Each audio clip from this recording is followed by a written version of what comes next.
അതിദരിദ്ര കുടുംബങ്ങൾക്ക് പുനരധിവാസമൊരുക്കി കൊടുങ്ങല്ലൂർ നഗരസഭ.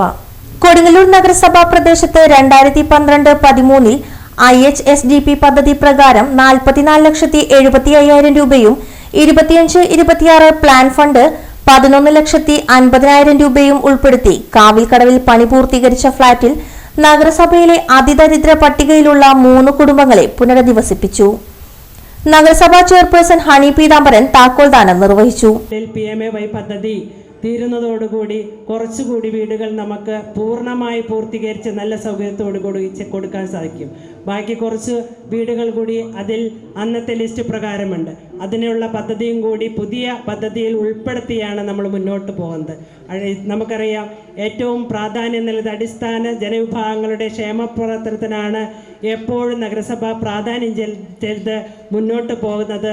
അതിനനുസരിച്ചുള്ള പ്രവർത്തനങ്ങളുമായിട്ട് മുന്നോട്ട് പോകാനാണ് ഞങ്ങൾ ആഗ്രഹിക്കുന്നത്. തീർച്ചയായിട്ടും അതിൻ്റെ ഭാഗമായിട്ട് തന്നെ നമുക്കറിയാം, കുറച്ച് ഫണ്ടുകൾ ഈ പ്രാവശ്യം ഫണ്ടുകളുടെ കുറവുണ്ട് എന്ന് എല്ലാവർക്കും അറിയാം. ആ ഫണ്ടുകളുടെ കുറവുണ്ടെങ്കിലും അതൊക്കെ തന്നെ തരണം ചെയ്തുകൊണ്ട് ഉള്ള പദ്ധതിയുമായി ബന്ധപ്പെടുത്തി ആണ് ക്ഷേമപ്രവർത്തനങ്ങൾക്ക് കൂടുതൽ പ്രാധാന്യം നൽകിക്കൊണ്ടാണ് ഈ പ്രാവശ്യത്തെ പദ്ധതിയുമായി മുന്നോട്ട് പോകുന്നത് എന്ന് ഞാൻ സൂചിപ്പിക്കുകയാണ്. തീർച്ചയായിട്ടും ഒരു ദീർഘമായ ഒന്നിലേക്ക് പോകാൻ ഞാൻ ആഗ്രഹിക്കുന്നില്ല.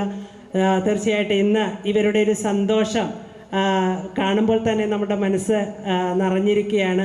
അപ്പോൾ ഇതിന് കുറേ പ്രവർത്തകർ, നമുക്കറിയാം, നമ്മുടെ ഉദ്യോഗസ്ഥർ ഇവരെ ഇന്ന് താമസിപ്പിക്കുന്നതിന് വേണ്ടി ഒത്തിരി പ്രവർത്തികൾ ഇതിന്റെ അടിസ്ഥാനമായി ഇവിടെ ചെയ്തിട്ടുണ്ട്. വൈസ് ചെയർപേഴ്സൺ സുമിത നിസാഫ് അധ്യക്ഷത വഹിച്ചു. നഗരസഭാ സെക്രട്ടറി പദ്ധതി വിശദീകരണം നടത്തി. സ്റ്റാൻഡിംഗ് കമ്മിറ്റി ചെയർമാൻമാരായ KK രാധാകൃഷ്ണൻ, KM രതീഷ്, ലത ഉണ്ണികൃഷ്ണൻ, ചൈതന്യ ബിജു, കൗൺസിലർമാരായ Rekha Salprakash, PN Ramadas, VB Ratheesh, TS Sajeevan, VM Johny എന്നിവർ സംസാരിച്ചു.